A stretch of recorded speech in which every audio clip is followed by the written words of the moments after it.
One of my favorite services of the year with all this music. How many of you have ever heard of Bayard Rustin? Nobody? Bayard Rustin was an American leader in the social movement for civil rights and pacifism and nonviolence, and also for gay rights in the 40s, 50s, and 60s. He was a leading activist for the civil rights movement, and he helped to initiate the 1947 Freedom Ride to challenge civil disobedience, racial segregation, and interstate busing. Rustin was a Christian and came from a Christian pacifist tradition.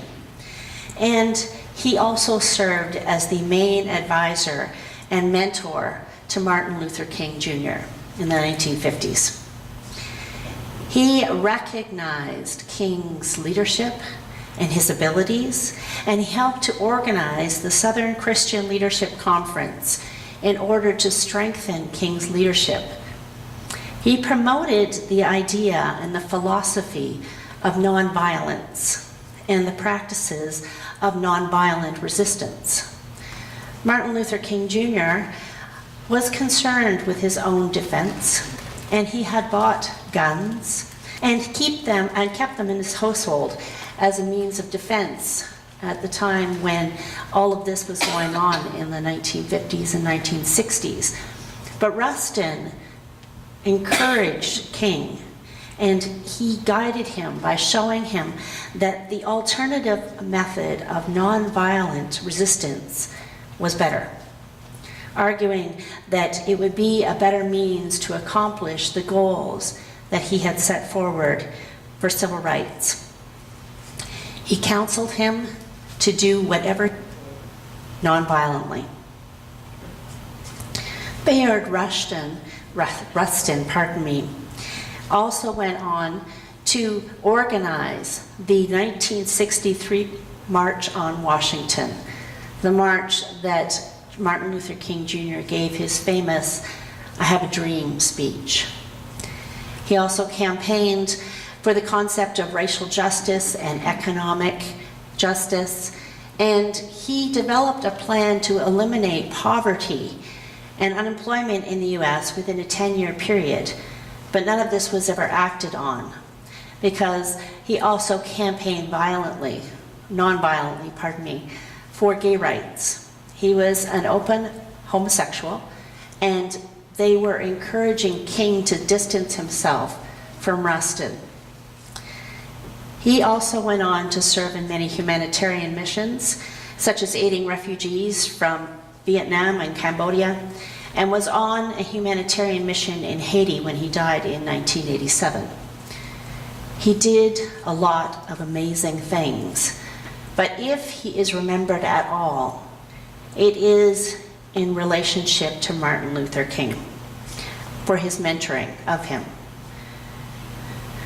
John, whose story we heard this morning, is only peripherally mentioned in the Christmas story, and only in his relationship to his famous cousin, Jesus Christ.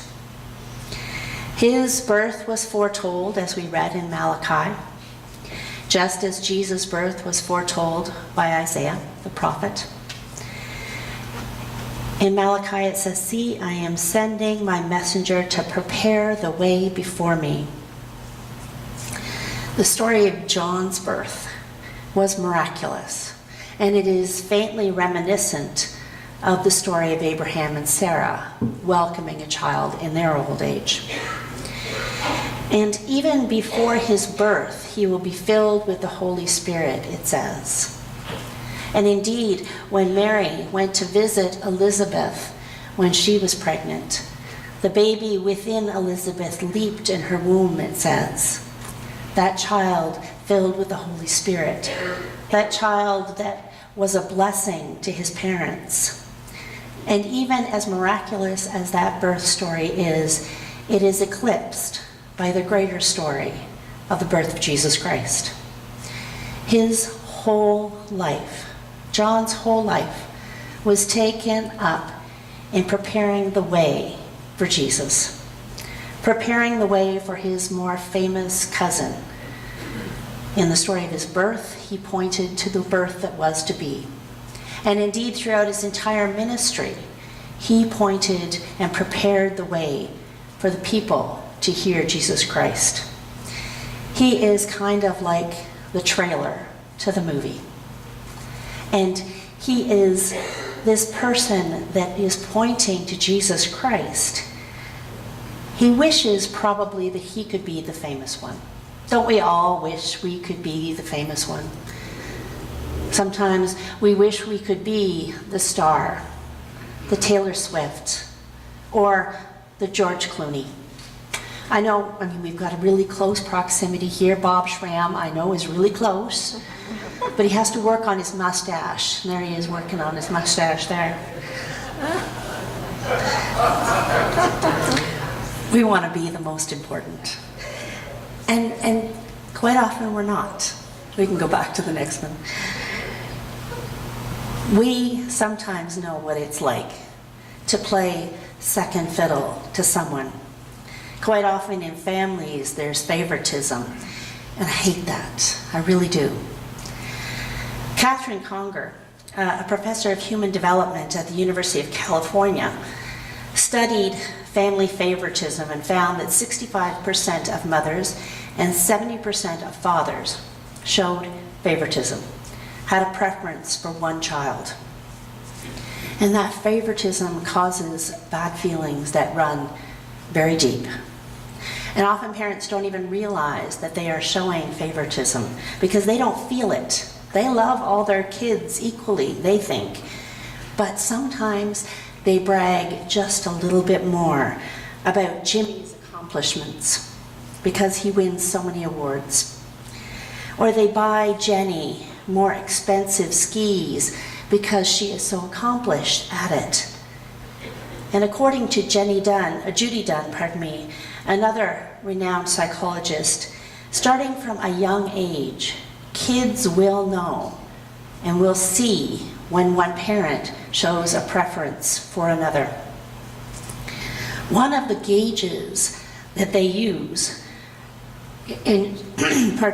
of whether you're showing favoritism is to look at how much your kids squabble, how they get along. The more they fight, the more they torment one another, the greater the likelihood that favoritism is a problem. The unfavored child perhaps stands to suffer the most, even long after they have left home and grown up.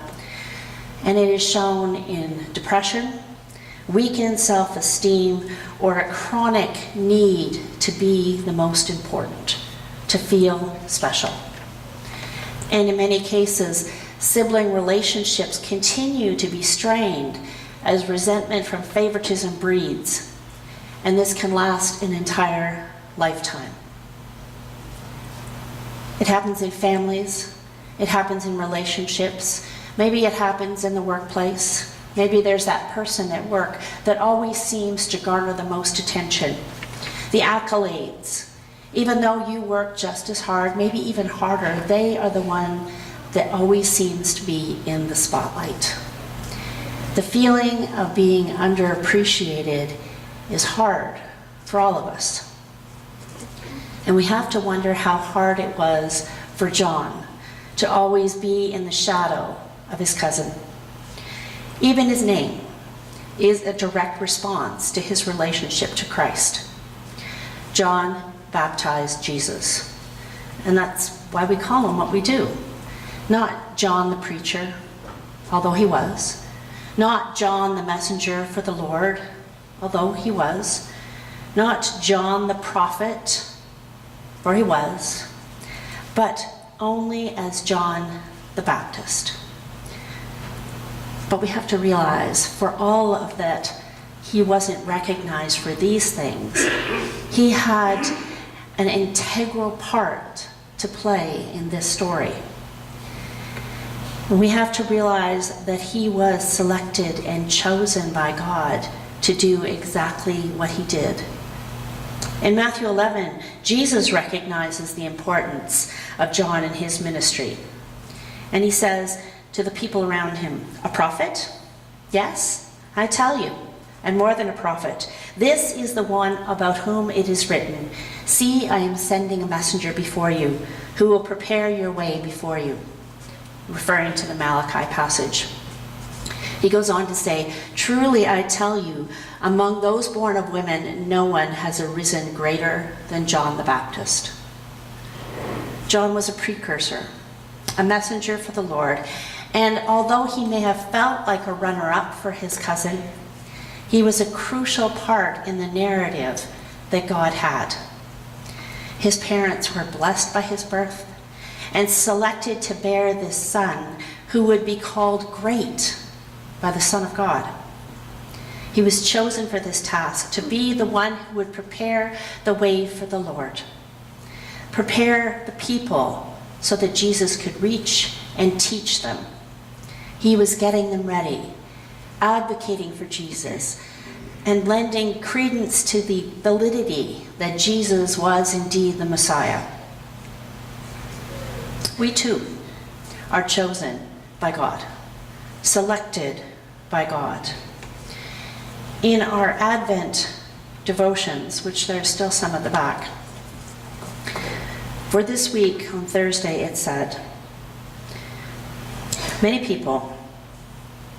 lot of people don't believe they're chosen at all. They say, "Oh, I just came along on the side. I'm not very important. I'm not very useful."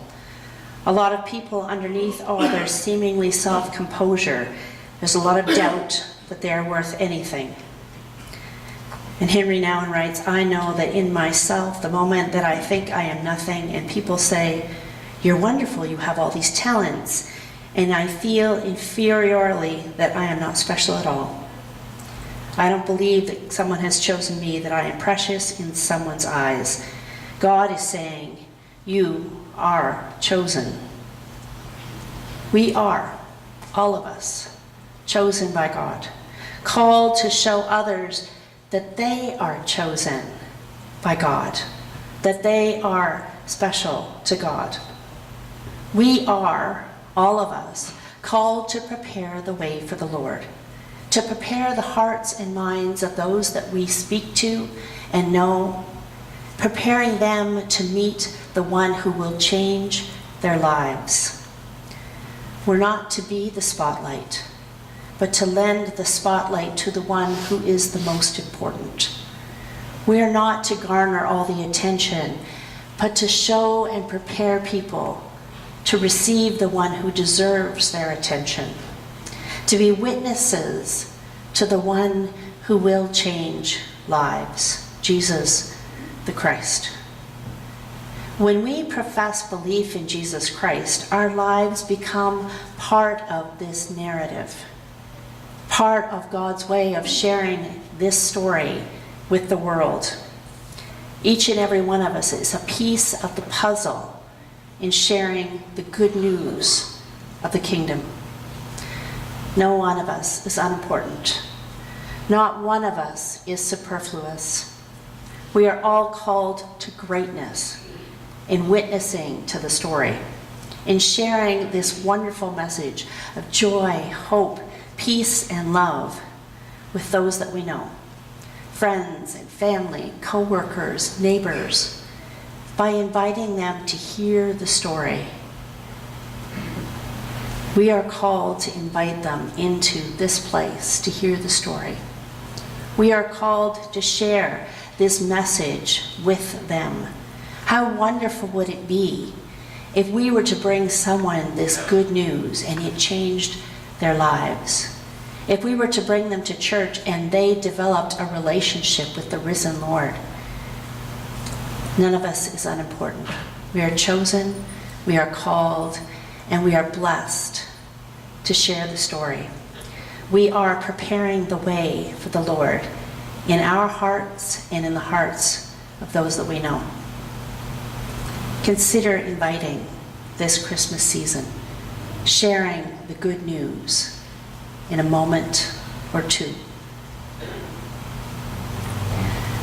Our hymn is In the Bleak Midwinter.